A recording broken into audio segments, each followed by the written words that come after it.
That was a good one. Yeah, that was a good one. So it's more to us like how does the same shot come out of the same place? Right. Consistency is tricky. So how's everything been going? What do you feel like has been good and bad? Yeah, kind of off and on. Like sometimes I feel like, wow, okay, I got it. I got the feel. Mm-hmm. And the muscle memory disappears. Yeah. Yeah. Let me watch you hit a few. What club is that? So this is a pitching wedge. Okay.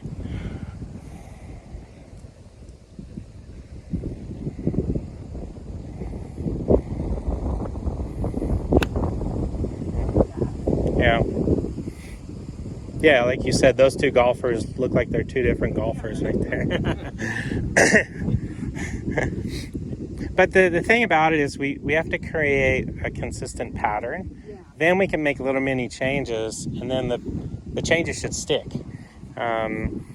So the trick is don't try to do something different. It seems like moronic to be like, okay, well, I just hit one bad. I think I need to change something. But just try to be as consistent as you can, because then what we should reveal is a consistent problem. And then if we get a consistent problem, we make one little tweak and then it turns into a good thing. So we just got to figure that out.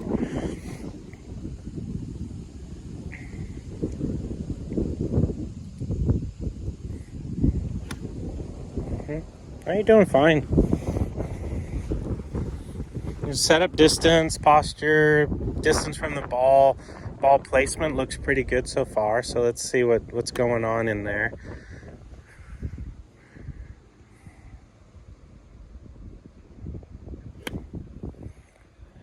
Yeah, so we got a little bit of, That's the difference. It feels like with that, the right amount of hesitation, like the Sabers, right? Yeah. Well, yeah, exactly. So what I picked up on in these swings was there's a change up in, it's like a baseball player, if they get thrown a pitch and one's a curveball and one's a fastball, that's for the purpose of making the batter miss the ball. You're changing up your tempo and your delivery, and so you're throwing yourself these change ups, and then what happens is your consistency is only as consistent as your move, right? So your delivery tempo and the way you're doing it is a little bit off. Yep. So I'm just going to keep watching for a few more swings to figure out where it's going a little off. But as you're working on it, just think of smooth, think of that pause, try to find something, internal, like a timing. Yeah. Because you're doing a lot of good things. You're keeping your back foot down, your posture's good. You're working on getting your shoulder underneath. These are all good things. However, the part that's a little off, that's the harder part. That's the piece. Yeah. Don't necessarily then have that, because I thought that part of it was that you want to. No, you don't. Yeah, no. Yeah, the back foot needs to really stay down until the club has almost fully finished.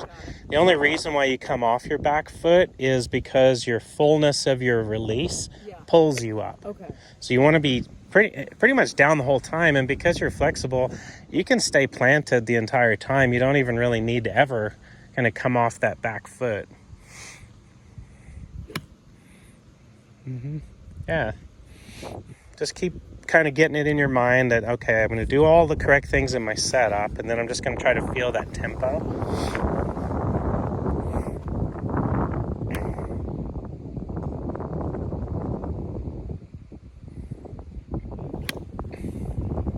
Yeah.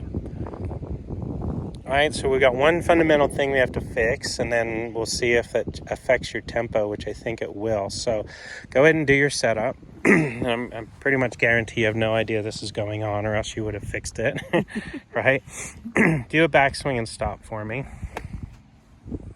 Okay, now leave your hands right where they are on the grip. Yep. And slowly bring them back to address. Hold them there. Yep. Hold them there. Hold them there. Hold them there. Start from here. Oh, yeah. Now look at this hand. Yep. It is not even close to where it started. Right. Right? Yep. So what happened? So Thumb came off. It went from here to here. Something else happened. It slid. Kind of the hand slid. Yeah, it was there. It slid under. Okay. So that's what's affecting your delivery. Okay. You're basically pulling the club back, and instead of it staying in your fingers, right, that'd be like starting out writing with a pencil, Yep. and then halfway through your signature, you switch to something like this, right? The claw. Yeah. So now we have.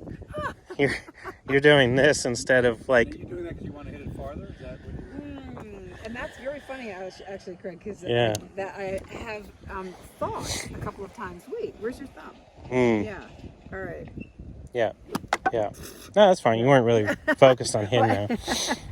But what we have to do is instead of staying where we start, we have to start correct, a little bit more correct than where you're starting. Is a little off. Then what's going to happen is going to feel somewhere halfway between where you start and where you end, right? So do your grip. We'll fix your grip a little bit. This should come over more. Yeah, right? the left hand needs to come over a little bit more. So when you're looking down here, like the center of this word, the golf pride, should come kind of up the inside of the thumb. Okay. And then it should kind of hit right where the wrist is right there. It should hinge into this bone, not like onto the thumb. Right? So it's kind of more here. Okay, now let's put the right hand on. Right? Now this trigger finger and this thumb, this is going to create some support. So this little puffy pad of your hand right here, when we get this to the top and this shaft bend or the wrists hinge and it loads, we want to feel it loading into here. So if I put a little resistance at this end, push against me, keep pushing, keep pushing, keep pushing. See how it's coming off of there? Keep pushing. Right now here, it's like loading into this part of your hand, which loads into this muscle. So we got to get the hands on there so that as you take the club back and you hinge it, it's now loading in that position, because here's why. You're getting ready to essentially fling the club. Right now it was sliding kind of into here and it was wobbling around. So now we're going to pressure it with the thumb and that finger so that when you get to the top of your swing, now you have a place to actually fling it from, right? So do a couple practice swings, Do a couple practice swings and then fling it with that right hand. Right, now this is important because as you change from club to club, the location and the direction that you fling it changes just a little, right? So do your grip. This is a pitching wedge.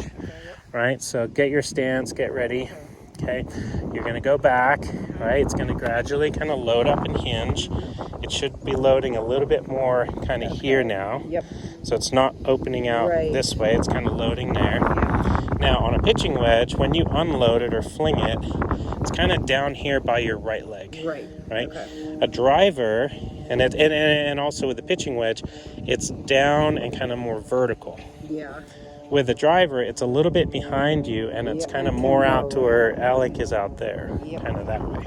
So you've got a pitching wedge, so you're going to be going a little bit more vertical, and then you're going to feel that pressure, kind of more, it's a delay, it's a slight lag, so it's a last second throw in comparison to a very early throw with the driver. But at least now that you've got it kind of pinched in that thumb and finger, this is your trigger finger, your throwing finger, like rock skipping finger. This is where it loads up, and then the timing of that you'll have to figure out over a few swings. So hinge it and then throw it. Good. Now if you throw and hits the ground, you probably threw it out early, so you might have thrown it up at like rib height. Just pull it down a little longer, kind of delay the throw until the last second, and on this one, throw it later. So got it kind of pinched in the thumb and finger. Big shoulder turn, lift that club up. There you go. That was better. All right, so there's a slight delay. So the shorter the club, the more vertical the throw, and the later it is in the order, in the sequence. Right. Not throwing it, because I was thinking that I should try and throw it as early as possible. Yeah, it's interesting athletically, the mindset of throwing it as early as possible. When you're swinging as hard as possible, it will feel as early as possible. But when you're swinging nice and easy on wedges, pitching wedge, sand wedge, it's not as early as possible. That's more save that for the driver. Right, so that was still just a fraction early than what we wanted. It was actually a pretty good throw, but it was just a little on the early side. Yeah, so do a couple practice swings. Let's see if we can get the timing. Yeah, big backswing, wind up.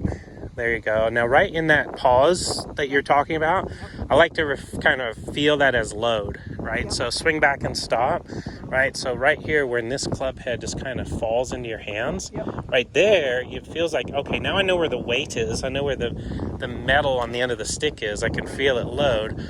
From that loaded position, then I can throw it.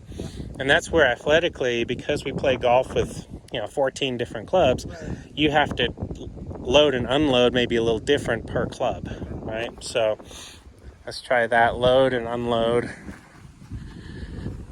Nice big backswing. Be free and athletic with your body, big body movement. Right, so it's early, slightly early.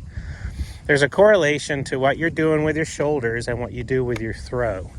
And this is why that delay is key, right? So do your setup and swing back and stop. All right, so now on our wedge, this shoulder comes down more vertical. So go ahead and slowly come down, right? Shoulders tipping down.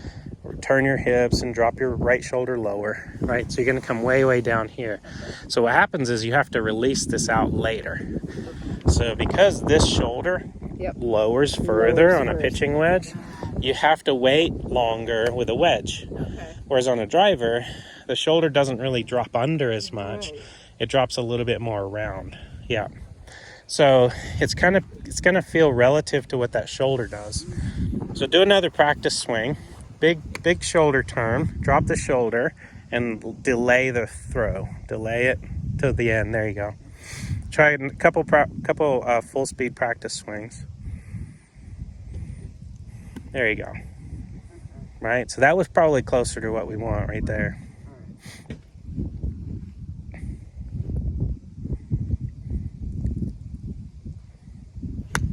Okay, right, so that was actually not bad timing because we got ball first. The face was open, so that's where we have to check the grip.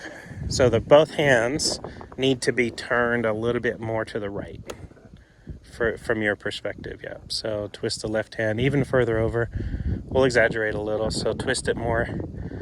Yep, and then twist the right hand under a little more. And then the finger, that trigger finger is going to feel like it's definitely under, not to the side as much. I would say let's do it even more. Start over. We'll exaggerate. So let's turn this over more. Turn this under more. You're still pinching, right? But it feels like your hands are on there sideways a little bit. Yeah, it feels like almost like when you're playing tennis, like a Western grip. Yeah, Western, yeah. Yeah, so then you're going to do your shoulders and do your release timing like you just did on the last one. Good. So what it's going to feel like in that sequence is that shoulder's coming first. And especially on a wedge, shoulder drops more vertical. There's a little more lag timing.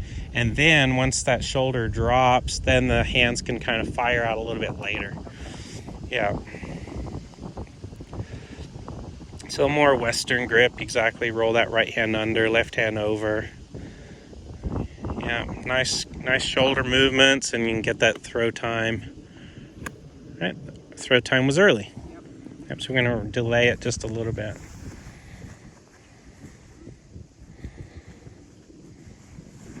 Good news is all the other fundamental things were really good, so you just got to get the feel for this timing. I like that one. Yeah. So there is a correlation because there's a space, right? There's a space between you and the ball. We're trying to time up the release of that club. So when that club reaches its full extension, we're trying to time it at the ball. So I really like the move that you're making. You are hitting the ground a little bit early still. So what we need to do is we either need to shorten the grip on the club or you need to stand back just a little bit further, because I think the throw timing is better. I think it's a little deceiving that you're hitting the ground. So let's give you, back up a little further than what feels normal. It feels like a little stretch with the arms. Yeah, let's try that. Let's check the grip. Is it Western? Is it turn? Let's turn it more. Left hand especially. So twist. Yeah, there you go. Okay, good. Now I think it'll match up pretty good. So nice swing, good timing. There you go. Yep. So the problem was your timing was off. Yeah. The reason why your timing was off was because the club was slipping in your hands. Right. We want to correct the hand placement to go a little bit more like this Western position. To have this golf pride. Yeah, more down the side. Yep. So when you're using your Saber, you're going to take this thumb and put it more on the side of the Saber, Yep. even on like the side wall instead of the top wall. Top. Yeah. And for the golf club, then I want it. Yeah, more to the side. I mean, I feel like you could really twist it way over because if anything, your misses are to the right. The only time you would reduce the thumb placement is if all of a sudden it starts going too much to the left. Okay. So timing-wise, it's looking much better. You're doing the shoulder movement and you're timing the throw. We just needed a little wider space. So I like that setup there. That looks pretty good. Yep, that's better. Yep. So let's just embrace that stronger grip still even more, because the only time we're gonna not go this way with the grip, keep twisting, keep going all the way to the side. Put your thumb, Like that. put your thumb literally like on the side. Yep. Right. And now put your right hand on there. Okay. Now the reason why this would be wrong is if you hit this ball and then it hooks over there to the left. Right. So That feels so strange. it does feel strange. Let's try it and just see. Do your shoulder turn and try to get that same timing that you just did. Wow. We got to know what our margin is, right? Like how far is too far. Okay. So let's try it and see.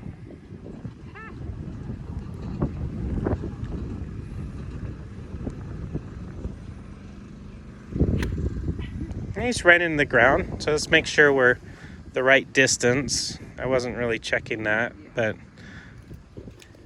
for you, there's going to be two reasons why you hit the ground early. One is you either threw the club out too early, like with your wrist, or you were standing too close to begin with. Okay.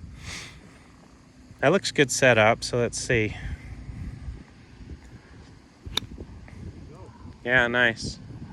Right, and it didn't just hook way over there to the left. Yeah, that's. It does. It's definitely going to feel different. Yeah, well, it's so funny because I've watched for years, my entire life, I've watched tennis players with a Western grip and thought, God, how do you do that? Well, yeah, you know how they do it now, though, with Western. They hit it off the backs, the opposite side. Have you seen that? Yeah. So, like their racket, I'll show you. So, let's say you're playing tennis now. Right. Their grip is like this, Yeah. and they actually hit the ball On the. off the back side of the racket. For a topspin lob, instead of taking their wrist and rolling it over, Right. Yeah. they just hit it right off the back. Yeah. And they say that has alleviated the tennis elbow issues because in the elbow joint there's less rotation, which causes less stress. Yeah. So what they do now is they flip the racket completely. It's even more than what you have with your golf grip. And then they hit it off the back side. Yeah. Yeah, that's how they do it. And that's how they teach the kids how to do it now. It's like hit it off the back side of the racket. And it works. It's powerful and it creates a lot of spin. So really embrace that. Really throw your hands way over to the side. Okay. Yep, match up that right hand, so get it way underneath too. Yeah, so what it's going to feel like is this elbow joint's going to come all the way around here. Okay. And then this one's going to go way underneath. Okay. This hand should be more snug in here, so that thumb still fits Yeah. underneath there. Alright. There you go. And then as you do your big shoulder turn, go ahead and give it the timing throw. Yeah, there you go. Nice. So even with this left or right breeze, what we're getting is a little bit of a draw shape. Yeah. So step one, we had to get your hands, at least your thumb and finger on there properly so it wasn't flopping around. Now what we're going to say is let's just go all the way until we see that ball hooking too far to the left. We're going to stand a little bit further than what you were doing. And we're just going to work on that timing. So we'll do a few more wedges and then let's switch to something else. There you go, good. Yeah, a little heavy, right? A little bit of dirt first. Was that because I was standing too close to you? Let's blame that, yeah. Yeah. Well, there comes a point where the timing thing is just so mind-boggling Right. that you might as well just do it with setup so you don't have to drive yourself crazy with the timing part. Yeah, good. Right, so that's our first one that's actually gone just slightly left. Yeah.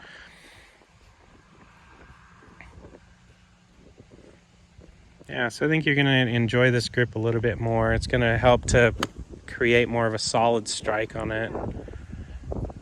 So nice big turns. Get that timing. Okay, that's fine. All right, it's starting to come off with a, you know, a little bit more pop to it. Right.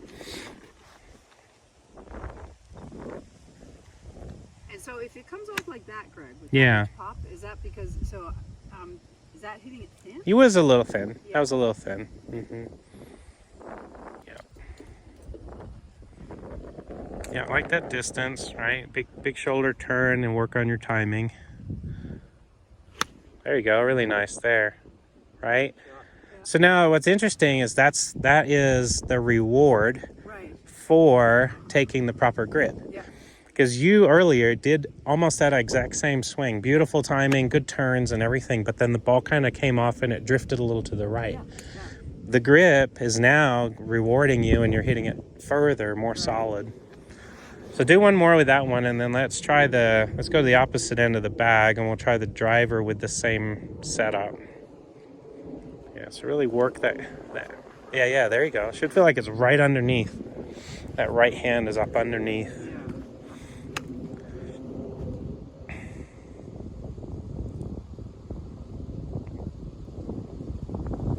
There, that was really solid. Nice. Right, so we're gonna. All right, let Roger polish that one up. We'll try the driver, and we're gonna do the same thing. Okay. You know, we do have to work on our setup, and our timing is now going to change to be that early as possible type release. But the step one for you is to feel a little bit more comfortable with your grip. You know, making sure that this new Western golf grip is feeling more comfortable. So now here, am I paying attention to the golf pride? That's Oh, you'll actually put your thumb almost straight down the golf pride, yeah. Because the way the hosel is in the TaylorMades when we adjusted this, Yep. you know, it was 12. Now we made it 14, Right. and then it twists the grip over. So yeah, but I like that. There you go. So now you're not going to drop your shoulder and release downward. You're going to actually. Yeah, so you're going to go a little bit more roundhouse. Okay. So as you take the club back, you're going to twist your hips and really pull the club behind you further. Do a couple more practice swings. Yeah, twist behind you. Yep. And then you're going to throw it probably out over here. So more kind of where my foot is out here. Okay. Yeah, more roundhouse. Yep. Try another one like that, practice swing. Yeah, see, if you hit the ground, lower it more, like come more around your body. Yeah. That was good. And then especially with the driver, stretch your arms out at address. Okay. So do a practice swing again. Stretch your arms out far, far away from you. Push out further. Keep going. Keep going. Keep going. Can you go any further? That's it. So that's your driver setup. So we got to get you out there and then do your roundhouse swing with the early throw. Yeah, that was really good. All right, let's try it.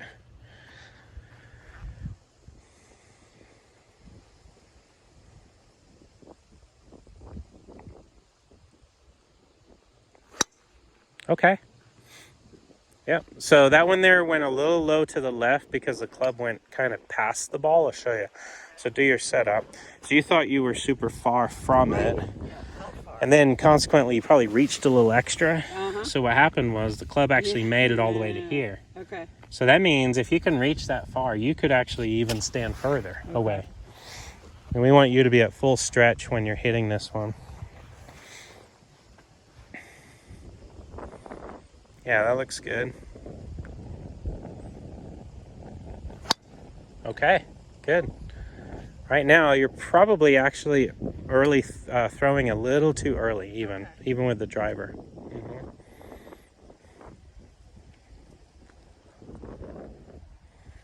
Yeah, so like you kind of did with the pitching wedge, just delay the throw just a little bit and see what happens here.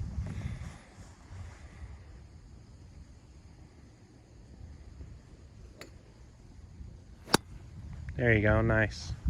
Yeah. Yeah, so it's kind of all relative to what goes on with your body. Like if you move your hips a little more and you max out your athletic rotation, Right. then you can max out the earliness of your throw. Yeah. But if your body's staying pretty quiet, which, you know, when you're starting out, it should be more quiet, Right. then you have to adjust the timing of your throw just a little bit. But that was good. That took off nice. Yeah, good setup. Yeah, big turn and just try to time the correct throw. Okay, pretty good. Lost your posture a little bit on that one. You stood up on that one a little. Okay. So just make sure that right shoulder, even though it's your driver and you're coming kind of low and around, make sure that right shoulder still drops under just a little bit. Yeah. How's the grip feeling? It feels it's going to be an adjustment. It's Yeah. Western and yeah. Yeah, a little bit. Yeah. Hey, there you go. Nice. Yeah. That was good. Yeah. You got a little caterpillar. Yeah, look at that thing.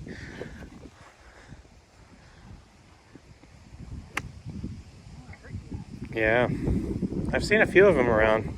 Yeah, no, and the straight in the middle is supposed to indicate how much snow it is. Oh, really?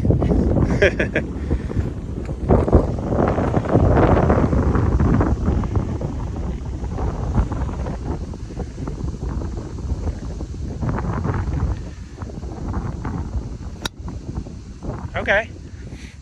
All right, so we turned on it a little bit. You got to get that right shoulder to drop underneath. All right, so let's check in and see where you're at with some speeds and stuff here. So let's see.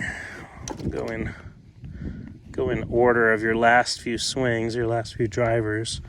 So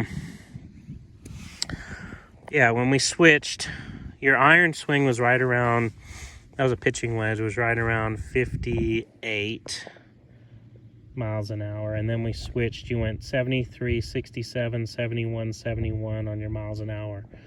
And I know there's more in there. Yeah. So the earliness of your throw, what we're going to balance that with, instead of slowing down, let's hit it harder. Okay. Like, let's see if you can really, let's tee it up a little higher because it's coming off a little low. Let's tee it really high up in the air, and then let's hit it hard. Let's see what you got. Let's see if you can get it to, say, 75 miles an hour. Be aggressive, fast hands and arms. Okay, good. Yep, let's make sure as you come through that right shoulder drops under just a little bit. That was 73, so a little faster. So here, go back and stop on this one. Okay. Yep. All right, good. Now what I want you to really do here is crunch this shoulder, drop it under, and fire. So the first thing that has to move, I want that right shoulder to fire under first. And then after it fires, just rip your hands through there really fast.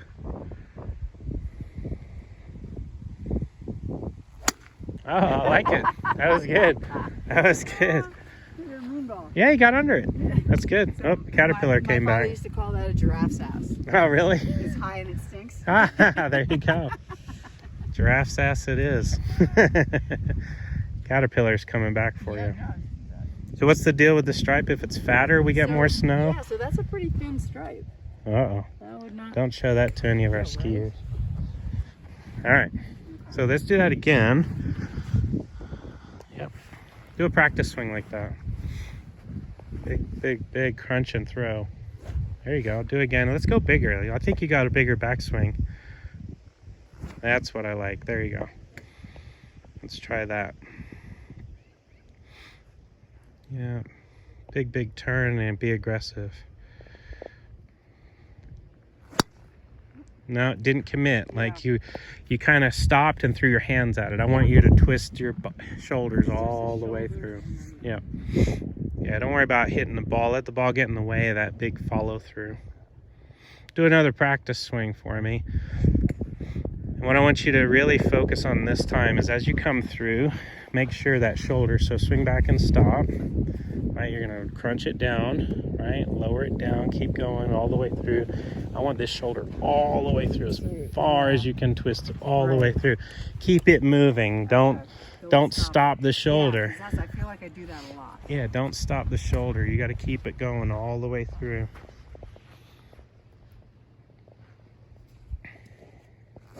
There it is. That's your best one today there. Nice. Yep, see if Trekman got that one. Well, it says you definitely hit it the furthest. That's the one with the orange around it. Let's see. Yeah, that one went 175. It carried 135 in the air, which is your longest by 25 yards in the air. Okay. And then it's one of yours that you hit solid went to 147, and that one went to 175. So it's definitely your longest drive. Okay, good. Yeah, and I feel like I should be able to get so much more distance. Yeah. Well, and you got that actually out of only 71 club speed. Right. So you've already done a 73, but you didn't connect on the 73 as well as you did on the 71. Right. So with club head speed, like, you know, like you're 110 or... No, definitely not. Nick's 110. Yeah. I'm 110.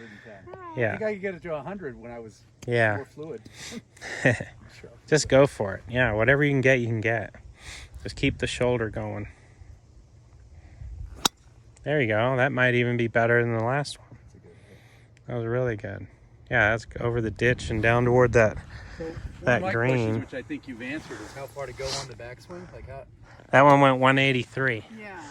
Yeah, I mean... Because I feel like I'm John Daly when I'm like this. I Right, feel right. like I've gone crazy. Yeah, well, But he then hits I it. look at a video and it hasn't gone. It's not like I thought it was. Yeah. But you're saying just go, right? Well, there's a difference between like how much your big muscles move versus your hands and arms.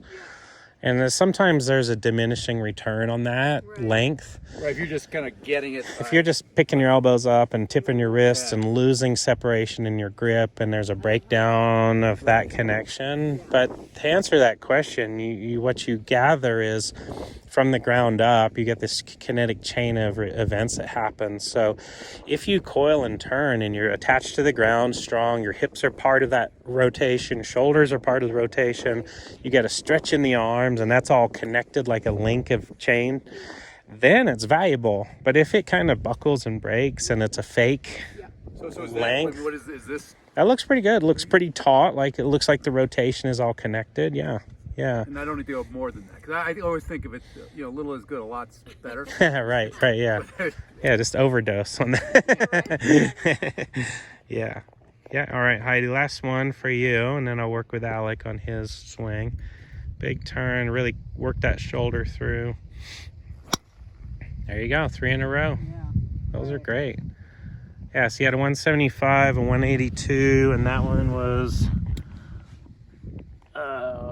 another 175. Yeah, so, and your previous best was 147, right? And so if we reverse it all and kind of summarize, your grip was flopping.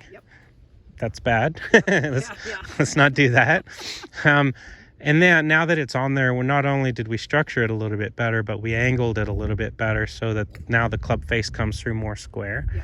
And that's going to take a little bit of time, a little bit of work, but now all the good stuff that you're doing with your posture and your shoulder work and the stuff that we've already done, now you have to say, okay, if I really do my shoulders properly, that's the timing that I want to develop in my hands. Right? If your shoulders are just kind of passively moving, you can play golf. You just don't get the most out of it. So what we want to do, if you think about it, is, so from right where you are, go like this for me. Waggle that club, right? That's speed. If I attach that club to any other body part, hips or shoulders, it's never going to waggle as fast as your wrists do. However, you have to have substance, right? So if you think about velocity is mass times speed, right? Well, you have speed, you need mass. Well, mass comes from the rest. Mass comes from, I'm making this up because it's mass of the club head, but in reality, substance or torque, right, is going to come from actually the ground first. This is the heaviest thing we can leverage, is the planet Earth. Then we have our legs and our core and our shoulders. We're leveraging the weight of our body plus then the acceleration of the hands. So we can have quickness in our hands. That's one portion of it, and that's fine. You can play good golf from there. You want to play better golf, you have to add substance to the speed, and that's where the big muscle movement works, right? So if you think about, there's three things in golf. There's consistency, accuracy, and distance. Consistency is all the good stuff you were doing before setup. We managed your setup a little bit. We pushed you a little further away. Then you have accuracy, right? So the accuracy part was the grip, pretty much the location of the grip. And then the distance portion came as a combination of those two things. You had to move well, but then you had to have your grip in the right place so that it all went straight. So, and so when I'm practicing with the Saber stick over the winter, so because what I was thinking about always was, you know, loading, waiting for the ball to turn, and then, like, you know, throwing it as early as possible. And so what you're saying is I should think maybe a little bit more about loading and then getting that shoulder. Getting the shoulder, incorporate the shoulder. The Saber's designed to fit in the middle of your bag. So the length of the Saber means if all you did was train with it, your optimal club that you would play golf with would probably be like a 4 hybrid, because it's the middle club in your bag. But you have to then now take that logic and make it even more accurate per club. So now as you grab your Saber, don't just swing it, swing it with a club in mind. So you go, okay, well now I'm grabbing my Saber, I'm going to pretend it's a pitching wedge. You grip a little shorter on the Saber, go up to the top, swing a little bit more vertical, snap it a little later, closer to impact. On the driver, then you go to the end of the Saber, you stand a little further away, flatten out your swing, and definitely snap it earlier. All the while kind of monitoring the shoulders. So the shoulders will spin a little bit more this way on a driver and a little bit more tilted on a pitching wedge. So yeah, a good question. And as you spend time swinging the Saber, it's swinging it the way you swing it is fine, but swinging it with the intention per club is even better. So I really like that. So the main thing though, when you grab the Saber for your grip, is make sure that your your left thumb is now going to be more on the sidewall, not on the top. And it's a little different for everybody. Some people will hold it straight on top, some will be on the corner, some will be like you on the side. And you'll know if you've overdone it if you start going a little to the left. But like we learned with the driver, if you overroll your hands, it'll go left. If you work the shoulder under, it goes higher and straighter. So we start adding the substance of the body movement to the hands. So it works out good. All right, thank you, doctor. Yeah, you're welcome. New patient.